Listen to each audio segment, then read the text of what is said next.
Alright, let's dive into something that's been on my mind lately, the legacy of Ajinkya Rahane.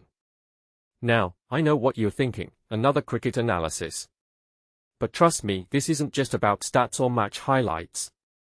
It's about understanding the man behind the bat, the leader who didn't just play the game but shaped it. So, here's my take on Rahane, and why his story is way more fascinating than you might realize. First off, let's talk about that Melbourne innings in 2020. Personally, I think this is where Rahane's true character shone through. What makes this really interesting is how he handled the pressure. Here's a guy leading a team that's down and out, missing key players, and yet he stands firm.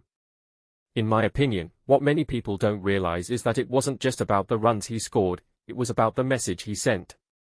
By staying calm and playing his game, he showed the team and the world that leadership isn't about shouting orders, it's about leading by example.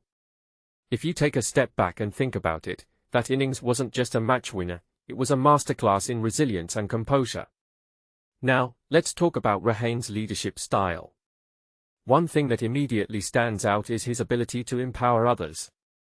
Cheteshwar Pujara mentions how Rahane encouraged senior players to step up and guide the younger ones. What this really suggests is that Rahane understood the importance of collective leadership. From my perspective, this is a detail that's often overlooked in sports.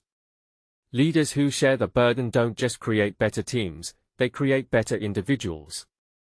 Rahane's approach wasn't about being the hero, it was about making sure everyone felt like they could be one. Another aspect that fascinates me is Rahane's evolution as a batsman. Early on, he was this aggressive, flashy player who could take on any bowler.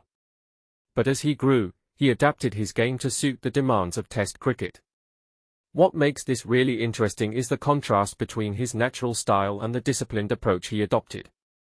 In my opinion, this transformation speaks volumes about his dedication and intelligence. It's not easy to change your game, especially when you're naturally gifted. But Rahane did it, and that's what set him apart. Now, let's talk about timing, not just in cricket, but in life. Rahane's ability to time the ball was legendary. What many people don't realize is that timing in cricket is as much about mental clarity as it is about physical skill. When you watch Rahane bat, you see someone who's completely in the moment, reading the situation, and making split-second decisions. This raises a deeper question: how often do we, in our own lives, take the time to read the situation before reacting? Rahane's batting wasn't just about scoring runs, it was about the art of patience and precision. Finally, let's touch on Rahane's retirement and the advice Pujara gives him. Personally, I think this is where the story becomes truly human.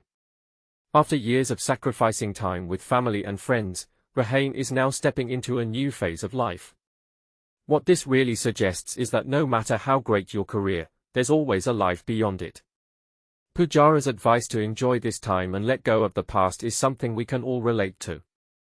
Whether you're a cricketer or not, the idea of moving on and embracing change is universal. So, what's my takeaway from Rahane's story? It's not just about the runs he scored or the matches he won. It's about the way he carried himself as a leader, a teammate, and a person. In a world where sports stars are often reduced to their stats, Rahane reminds us that there's so much more to the game. And that, in my opinion, is what makes his legacy truly special. What do you think? Let me know in the comments below.